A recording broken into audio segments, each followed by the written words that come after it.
ಎಲ್ಲರಿಗೂ ನಮಸ್ಕಾರಗಳು. ಸೇಡಂನ ಸತ್ಯಯುಗ ಫೌಂಡೇಶನ್ ಅವರು ನಡೆಸುತ್ತಿರುವ ಶಿಕ್ಷಕರಿಗಾಗಿ ಭಾಷಣ ಸ್ಪರ್ಧೆ ಉತ್ತಮವಾದ ಕಾರ್ಯಕ್ರಮವನ್ನು ಆಯೋಜಿಸಿಕೊಂಡಿದ್ದಾರೆ. ಅದೇ ರೀತಿ ಈಗಾಗಲೇ ಮಕ್ಕಳಿಗಾಗಿ ಪ್ರಬಂಧ ಸ್ಪರ್ಧೆ ಮತ್ತು ಭಾಷಣ ಸ್ಪರ್ಧೆ ಏರ್ಪಡಿಸಿ ಅವರಿಗೆ ಭ್ರಷ್ಟಾಚಾರ ನಿರ್ಮೂಲನೆ ಕುರಿತು ಅರಿವು ಮೂಡಿಸುವಂಥ ಕೆಲಸ ಕೂಡ ಮಾಡಿದ್ದಾರೆ.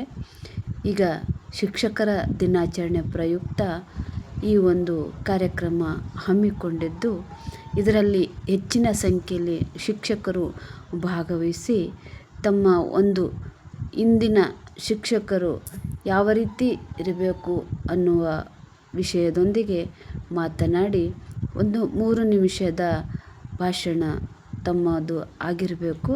ಅದನ್ನು ವಿಡಿಯೋ ಮಾಡಿ ಹಾಕ್ರಿ. ಅದಕ್ಕೆ ಉತ್ತಮವಾದ ಅವರು ಪ್ರಮಾಣ ಪತ್ರ ಮತ್ತು ಗೌರವ ಅನ್ನು ಸಲ್ಲಿಸುತ್ತಾರೆ. ಅದಕ್ಕಾಗಿ ಹೆಚ್ಚಿನ ಸಂಖ್ಯೆಯಲ್ಲಿ ಎಲ್ಲರೂ ಭಾಗವಹಿಸಬೇಕಾಗಿ ಕೇಳಿಕೊಳ್ಳುತ್ತೇನೆ. ಧನ್ಯವಾದಗಳು. ಎಲ್ಲರಿಗೂ ಶುಭಾಶಯಗಳು.